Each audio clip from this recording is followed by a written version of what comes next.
J'aime bien interviewer et tout, et je me rappelle... Ah ouais, tu voulais faire moonwalk en gros. Ouais, voilà, je vais prendre ta place. Ok, j'ai capté, t'es là pour ça. Tu m'as cramé là. Je suis grave cramé. Tu viens pas pour parler de scam, tu viens pour présenter moonwalk. Ok, y'a pas de problème.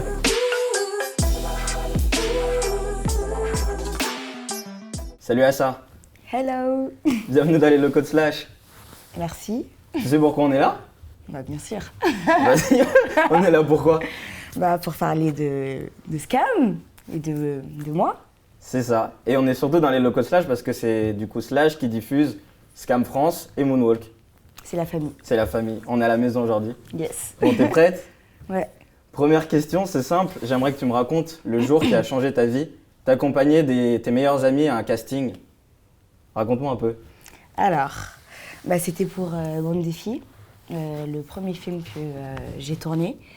Alors en fait, c'était un casting sauvage. Ils sont allés repérer des jeunes filles dans la rue. Et moi, je me suis pas faite repérer. C'est mes copines qui se sont faites repérer. Et ensuite, elles viennent me voir. Elles me font « Ouais, ça, on s'est fait repérer pour jouer dans un film, etc. Viens, on va passer le casting. » Et moi, je les ai regardées directement. J'ai fait « Non, mais vous êtes folle, vous rêvez là. Vous croyez que vous allez jouer dans un film et tout ?» J'y croyais vraiment pas, c'est impossible. Et donc, du coup, elles me disent « Oui, non, c'est vraiment sérieux et tout. Tu sais quoi, accompagne-nous au casting. » Je leur dis « Ok. » On va au casting, elle passe le casting et ensuite la directrice de casting elle me propose de passer le casting à mon tour. Mes copines m'encouragent, allez à ça, vas-y fais-le. J'avais rien à perdre, du coup je le fais. Et je m'étais pas du tout mis en tête que oui, il faut absolument que je sois prise, etc. Je m'en fichais totalement, je l'avais fait comme ça. Et au final, on m'appelle et je me rappellerai toute ma vie. J'étais en stage à l'entreprise Métro. Ok. Et là, je reçois un appel de la directrice de casting. Et je sors en cachette, je vais aux toilettes pour répondre. Et du coup, elle m'annonce, elle me dit oui, bon, ça, félicitations, t'as été prise pour jouer le rôle de Lady dans Bande des filles. Et moi, sur le coup, j'étais hyper contente. Et après, je suis vite redescendue à la réalité. Parce que de base, j'avais passé le casting en cachette. Tu l'as pas dit à tes parents? Je l'ai pas dit à mes parents. Parce qu'en fait, de base, quand je l'ai faite, on m'a prise au dépourvu. Donc, pour moi, j'y croyais pas. J'accompagnais mes copines de base. Et ensuite, dès qu'on m'a rappelé pour les autres essais, j'y suis quand même allée, mais j'ai toujours pas dit à mes parents parce que j'étais sûre de ne pas être prise. Tout simplement, pour moi, c'était impossible. J'avais 17 ans, donc il faut absolument l'autorisation de mes parents pour pouvoir tourner. Du coup, là, je dis à la directrice du casting, je pense que mes parents, ils vont jamais accepter, mais je vais quand même leur demander et je reviens vers toi. Et mon père, il a été catégorique, il m'a dit non. Il m'a dit non, non, je veux pas, etc. C'est pas possible. Et en plus, il y avait le fait que je parte en Afrique avec ma mère. Donc là, c'était la totale. Ouais, mais entre jouer dans un film et partir en vacances, normalement, ouais, mais je vais en venir, t'inquiète pas. J'attends. Je vais en venir. Du coup, après, j'appelle la directrice de casting. Et la directrice de casting, elle me dit non, on veut vraiment que ça soit toi. Tu sais quoi, on va venir chez toi, on va parler avec ton père, etc. Du coup, la productrice, elle vient chez moi, elle parle avec mon père, elle négocie avec mon père.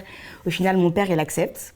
J'ai l'impression que ce truc, il t'a un peu tombé dessus. Exactement. Dans le sens où tu voulais être journaliste, t'as fait un bac pro-vente, enfin, aucun rapport, genre. Rien à voir. Alors, de base, alors le premier métier que je voulais faire, alors moi j'ai voulu tout faire. Premier métier, je me rappelle, je voulais faire prof, je voulais faire maîtresse. Après, je voulais faire danseuse parce que je kiffe danser, je kiffe la danse, j'en fais depuis que je suis petite. Et une fois, j'ai voulu être présidente, mais bon, ça c'était dans mes rêves. Juste une fois. Ça a duré combien de temps ce truc-là? Je crois que ça a duré 1 minute dans ma vie. Après, tu me dis c'est mort. Je me suis dit c'est mort. Et après, je voulais faire du journalisme parce que je kiffe parler, je kiffe parler avec les gens. Enfin, j'aime bien interviewer et tout. Et je me rappelle. Ah ouais, tu voulais faire moonwalk en gros. Ouais, voilà. Je vais prendre ta place. Ok, j'ai capté. T'es là pour ça. Tu m'as cramé là. Je suis grave cramé. Tu viens pas pour parler de scam, tu viens pour présenter moonwalk. Ok, y a pas de problème. Ouais, donc voilà, et après, le cinéma m'est tombé dessus. Et là, je kiffe, c'est vraiment ce que je veux faire. Du coup, t'as arrêté les études là, totalement? Ouais. Après le bac? Après le bac, j'ai voulu continuer et enchaîner avec des tournages. Donc là, depuis 4-5 ans, c'est quoi ton quotidien?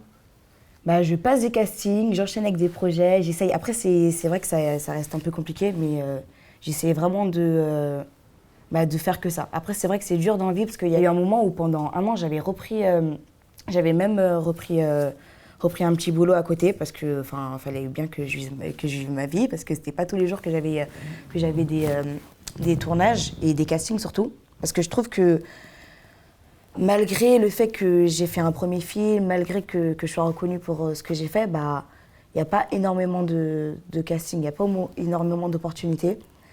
Et voilà, donc après, on verra bien avec le temps, je persévère et... Et pourquoi il n'y a pas beaucoup de casting? Je ne sais pas comment dire, mais si je prends l'exemple d'une copine à moi blanche, et moi, bah, en fait, on n'aura pas du tout les mêmes opportunités. Par exemple, elle aura beaucoup plus de casting que moi dans la semaine. Genre, elle pourrait passer un ou deux castings dans la semaine, alors que moi, peut-être un ou deux castings dans le mois. Tu vois, c'est...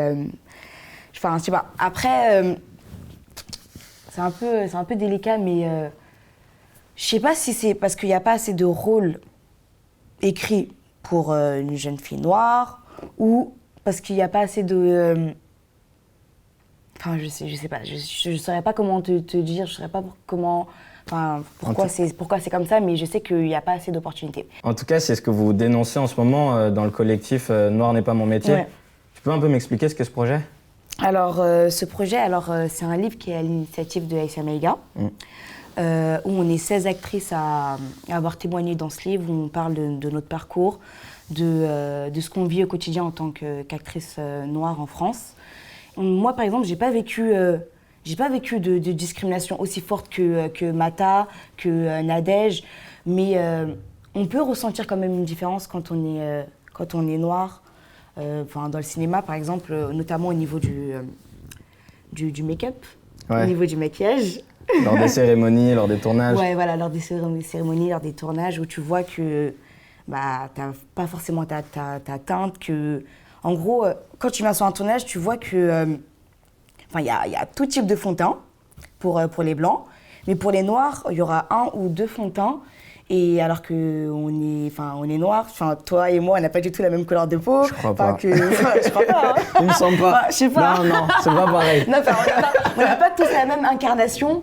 Et du coup, nous, quand on arrive, après, des fois, on a...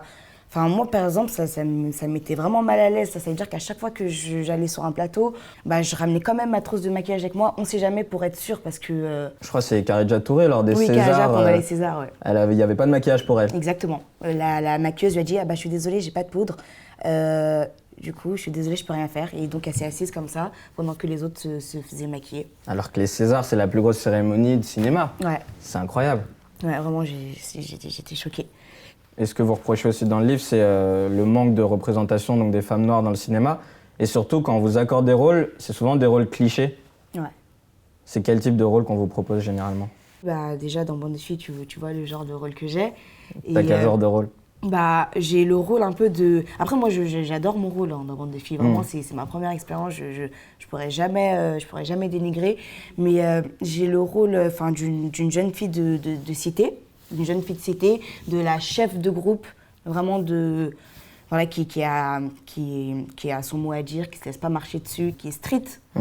Et je sais que juste après Bande de filles, bah, on m'a proposé d'autres. La plupart des castings que j'ai reçus, bah, c'était des rôles toujours du même type, où à chaque fois on m'appelle, bah, je devais faire la Kaira, entre guillemets. Je devais faire la Kaira, où voilà, c'était des rôles où je savais que c'était écrit pour une fille noire ou pour une fille... pour une fille noire, une fille de banlieue. C'était pas un rôle écrit pour une jeune fille. C'était toujours précisé, en fait. Mais pourquoi on propose tout le temps des rôles clichés à des femmes noires, à ton avis? Ce genre de rôle de Kaira, d'infirmière, ce genre de choses. Pourquoi il n'y a pas des rôles de noire avocate Ouais, c'est une très très bonne question. Merci. Non, c'est une très très bonne question, mais tu sais que même moi je me pose cette question, je comprends pas pourquoi. Parce que je sais pas si c'est les distributeurs ou les producteurs, ils ont peur du public, du spectateur. Ils pensent que le spectateur n'est pas prêt à voir une jeune fille noire journaliste, une jeune fille noire avocate, une jeune fille noire dans un rôle, dans un rôle qui la met en valeur. Ils pensent qu'ils sont pas prêts, alors que le public, au contraire, ils attendent que ça. Ils veulent voir ça. Ils veulent sortir. Enfin, ils veulent voir la réalité, parce qu'on est en France. En France, il y a pas que des. Enfin, je sais pas, les jeunes filles noires, elles sont pas que délinquantes, elles sont pas que infirmières, elles sont pas que femmes de ménage. Il y a plein de modèles, d'exemples de réussite de noirs en France. Et voilà, je pense que à partir du moment où les producteurs ou les réalisateurs, les directeurs de casting, parce que c'est tout un groupe, hein, ça va tout ensemble, ils voudront montrer la réalité. Et je pense que là, ça va faire changer les choses parce que le public, il est prêt. C'est pas du tout le public le problème. Je sais pas du tout, je comprends pas pourquoi c'est comme ça. Mais moi, je me pose la question. J'avais vu des débats au moment de la sortie justement de cet ouvrage et les journalistes rétorquaient souvent à Issa Maga que en fait la société est pas forcément comme ça. Finalement, le cinéma représente ce qui est vraiment la France. Toi, c'est pas ta vision de la France. Ouais. Pour moi, la France, c'est pas un casting 100% blanc, pas du tout. En France, on est... en France, il y a tout le monde. On est tous là. Il n'y a pas de... Je sais pas, c'est la diversité, c'est la mixité, c'est ça la réalité de la France. Et je comprends pas pourquoi à l'écran, on montre pas la réalité de la France, justement. Il y a des noirs médecins, il y a des noirs journalistes. Exactement. Et avec Scam, finalement, Scam France, t'as trouvé un peu le rôle parfait, du coup. Tellement. Toi, t'es contente. Mais tellement. Mais je m'y attendais tellement pas, hein. Mais vraiment. Parce qu'au tout début, je me rappelle quand j'avais passé le casting, de base, dans la description, on m'a dit que je devais jouer le rôle de Sana, qui est d'origine maghrébine. Et mon agent m'envoie dessus. Et je me suis dit, attends, tu m'envoies sur un rôle, mais il cherche une maghrébine, en fait. Je ne comprends pas pourquoi tu m'envoies dessus. Il n'y avait pas marqué cherche jeune fille noire. Oui. Ouais. Voilà. Et il me dit non, ils sont vraiment ouverts, t'inquiète pas, etc. Et au début, j'appréhendais beaucoup. Parce que je me suis dit, ah ouais, là, je vais jouer le rôle d'une jeune musulmane en France qui porte le voile. Ah ouais, j'ai peur que ça tombe dans les clichés, que ça soit stéréotypé. J'ai redouté vraiment ça, j'avais vraiment peur. Surtout que tu es de confession musulmane dans la vraie vie. Surtout que je suis de confession musulmane et je voulais vraiment... Enfin, j'ai pas le droit à l'erreur, en fait. Je peux pas, même par rapport à ma famille, vis-à-vis de moi-même, je peux pas. Parce que le personnage d'Iman te ressemble beaucoup. Ouais. Vous vous ressemblez de quelle manière? Déjà, est-ce que tu peux me dire qui est Iman? Alors, Iman, c'est une jeune fille musulmane noire qui porte le voile en France. Oui. J'adore. Incroyable. Incroyable. C'est incroyable. En 2019, sérieusement, en 2019, une jeune fille noire, française, musulmane, qui porte le voile, protagoniste d'une série française. Adaptée. Héroïne. Protagoniste, héroïne, c'est pareil. D'une série française qui s'adresse à la jeunesse. C'est incroyable. Franchement, c'est... Mais même moi, j'adore dire ça. Je vois, t'es fière. Je suis trop fière.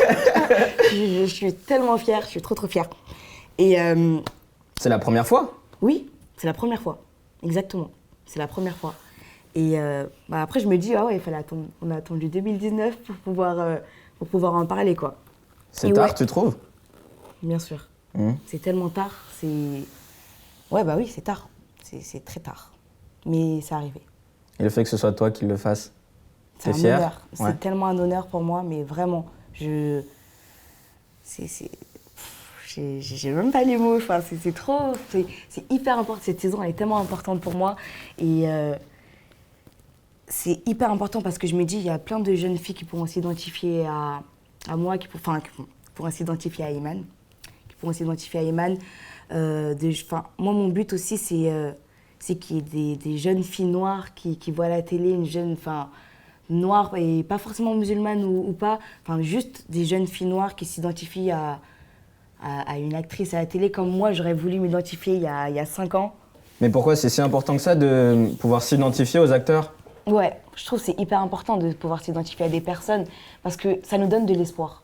Ça nous donne de l'espoir. On se dit, si eux, ils ont réussi, pourquoi pas? Pourquoi pas nous? Et pour en revenir à ce que tu m'avais dit, j'ai oublié ce que tu m'avais dit. Ah, t'as oublié mes questions? Non, tranquille. On parlait de Scam et de ce personnage d'Iman et que c'était rare de voir de tels personnages dans une fiction française. Ouais. Et du coup, que ça te rendait fière. Ouais, vraiment. C'est vraiment un honneur pour moi. Et... Ah oui, tu m'avais dit de présenter le personnage d'Iman. Ouais, mais tu l'as fait. Ouais, je l'ai fait, bah oui. Mais tu peux le refaire, Iman. Non, c'est bon. Imagine, tu répètes la même chose. Ce serait trop bizarre. Non, Iman, moi j'ai regardé du coup la saison 4 de Scam, avant vous, désolé. Avant moi aussi. Avant toi, tu l'as pas vu? Bah, Non? Ah ouais, j'ai un avantage de ouf. Bah moi je l'ai vue et elle est bien, t'inquiète. Elle est vraiment bien. Et il y a une scène qui m'a particulièrement marqué, donc tu dois t'en rappeler, c'est une scène où tu parles avec ton frère dans le jardin. Tu vois ou pas? Ou pas encore? Ouais, quand je lui dis, c'est pas la galère que c'est d'être noire en France, d'être jeune, noire, jeune et musulmane. C'est ça? C'est ça, c'est Cette exactement scène, ouais. ça. C'est Parce quoi les qu'en fait, problèmes? Je sais pas, enfin, en gros, c'est surtout le fait de pouvoir concilier ça. Enfin, je sais pas comment t'expliquer, mais enfin, dans la saison 4, Iman, elle tombe amoureuse de. J'ai le droit de le dire? Bah oui, tout le monde le sait. On sait qu'il y a une histoire Tout d'amour le monde le sait. avec Sofiane, Voilà, on sait, ça on voilà. sait. Donc, du coup, Iman, elle tombe amoureuse de Sofiane dans la saison 4 et elle essaie de concilier sa foi avec son... Enfin, elle essaie de concilier, excuse-moi, elle essaie de concilier cette attirance avec sa foi, avec son amitié avec les filles, avec le regard des autres, avec les valeurs de sa famille. Et c'est hyper dur. Elle prend sur... En fait, Iman, elle prend sur elle surtout, elle essaie de s'adapter à chaque fois, malgré sa foi, malgré ses interdictions. Elle va quand même dans des fêtes et elle ne boit pas. Elle sort quand même avec ses copines, elle est quand même à l'écoute. Même si ses copines elles parlent de sexe, bah, elle est à l'écoute, elle les juge pas. Et voilà, c'est vrai que c'est un peu difficile parce qu'après, les gens, ils comprennent pas forcément après. Par exemple, on peut le voir dans la saison 1 et 2 avec la relation de Diman et Daphné au début, parce que Daphné, elle comprend pas du tout. Directement, elle la juge dès le début et elle comprend pas pour comment une jeune fille noire qui porte le voile, elle s'intéresse à une soirée, elle s'intéresse à faire des soirées, elle veut être dans un crew, alors que Iman, avant tout, avant d'être musulmane, c'est une jeune fille. C'est une jeune fille qui vit sa jeunesse, qui vit ses années de lycée. Et elle a ses problèmes d'amour, de cœur, voilà. Et malgré tout ça, elle essaie quand même de garder sa valeur, ses traditions, sa foi, malgré tout ce qu'il y a autour. Et voilà. En regardant Scam, j'ai eu l'impression que ce que vous vouliez dire, c'est en fait porter le voile, c'est un choix. Exactement. Exactement, c'est un choix. Et c'est pas. Il y a plein de gens qui pensent que la plupart des femmes voilées, dès qu'elles portent le voile, elles sont forcément soumises. Enfin, c'est comme si elles étaient contraintes, comme si c'était une contrainte de porter le voile. Alors que c'est pas du tout une contrainte. La plupart des gens qui portent le voile, elles l'ont fait par choix, parce qu'elles veulent, parce que c'est une question de pudeur, parce que c'est une question de. Parce que c'est par rapport à leur foi, par rapport à elles-mêmes. Ça n'a rien à voir avec le fait d'être soumise ou d'être résignée ou d'être. Ça n'a rien à voir avec tout ça. Et je ne comprends pas pourquoi le voile, ça fait autant polémique. Vraiment, chacun peut. Chacun fait ce qu'il veut, en fait, tout simplement. C'est comme si, enfin, il y en a qui portent bien une croix, il y en a qui portent bien la kippa, il y en a qui préfèrent se couvrir les cheveux, tout simplement, parce que dans leur religion, c'est dit qu'il faut se couvrir les cheveux et qu'elles veulent suivre leur religion, tout simplement. Et c'est vraiment là, par exemple, des fois, quand je tournais après, on ne l'a pas trop vu, mais quand je tournais des scènes de scam avec mon voile et qu'il y avait des figurants qui passaient dans la rue, je regardais, je sentais le regard des femmes voilées qu'elles ressentaient chaque jour, en fait. Je me dis, mais c'est horrible, à chaque fois que tu prends le métro, que tu as ton voile et que tu sors dehors, tu as toujours un regard de jugement, tu as toujours des gens qui te regardent, qui te jugent. Comme ça, c'est vraiment horrible. Et ça fait tellement mal, enfin, c'est pas normal. On devrait pas être jugé comme ça. Et voilà, et donc... Si là, tu avais un message à faire passer à toutes ces jeunes filles qui te regardent et qui se disent j'aimerais bien être la nouvelle Assassila. Ah, ça va me faire trop bizarre. C'est stylé, hein. Franchement, je suis fier de ma phrase. J'avoue, ça va me faire trop bizarre. Oh, putain, un jour, ça va. En tout cas, arriver. Ouais, on espère. On espère.